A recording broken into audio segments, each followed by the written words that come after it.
So we see this transformation happen in the children. That was our vision before we ever started this, was to help children see it's okay, it's not your fault.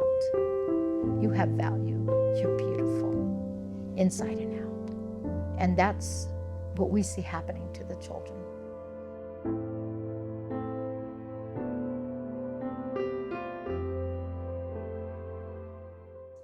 First of all, our name, Casa Hogar Brazos de Shalom. And we just say Brazos de Shalom. And really what it translates to is it's the arms of peace. Arms of peace. And the peace is the word shalom. And to me, it just reminds me of God's peace, that perfect peace that passes all understanding. Well, the children are ranging ages. Our oldest, her name is Griselda. We call her Gris. Valerie, which is her blood sister. Liliana, their little sister, also blood sister to them. And Rafael, who's their little brother. And Vanessa, our little girl that came in at 6 months old. And I mean, she slept with me at first, you know. Who else? Well, Chucho, Jesus, Mariana. Mariana came to the orphanage after a severe illness. And because of that illness, became blind and an invalid at the time. And Mariana now walks well. She has a cane, but it's only to help her see where she's going. She's got her little white cane. She's learned how to use it. And Lupita, oh, Lupita, what can I say about Lupita? Lupita came to us very sick, very malnutrition. You could only feed her with a teaspoon, even formula. And she was throwing up constantly. She was 2 years old and weighed approximately 11 pounds. So now Lupita's been with us a long time. And doctors told us with her condition, it's called Cornelia de Lange syndrome, that many of the doctors believe these children only live to maybe the age of 3. A lot of them die at 2, is what we were told.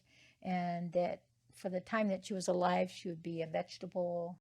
But for God, and also for a wonderful doctor that's helped us in Germany that I found on the internet, Lupita is doing very well. They told us if she could make it to the age of 4, that we would see leaps and bounds of change. She's now 4.5.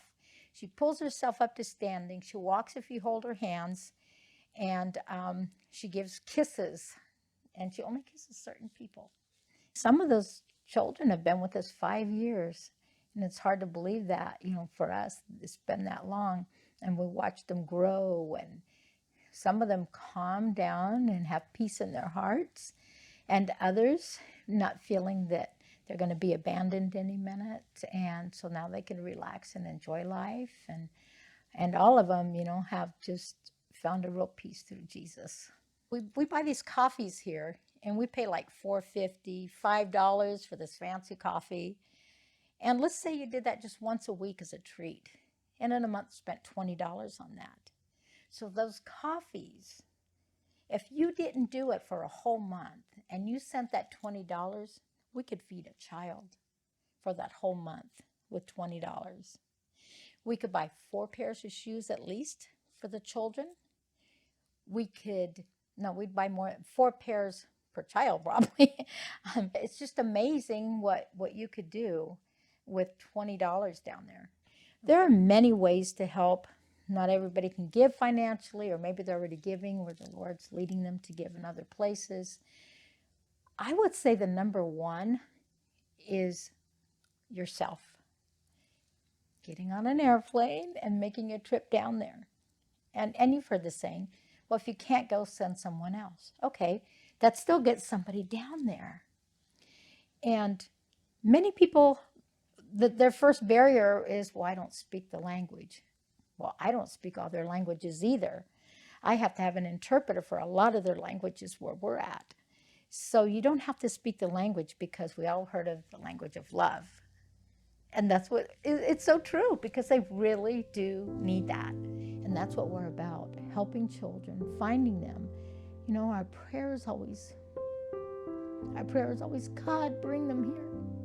I know that there's one over there that's hungry, and there's one over here that's being abused, and there's one over here that can't even eat. They're so sick. Lord, only you can bring them here. Help us to find those children. Help us to help those children. And help others to open their hearts and their minds to the needs of these children. Even if it just means flipping over on the bed and saying a prayer, getting on your knees. Or maybe it's writing a check, or maybe it's coming down there and hugging. Here I am, let me hug you. It's okay. But that's our desire, and that's been the mission since day one.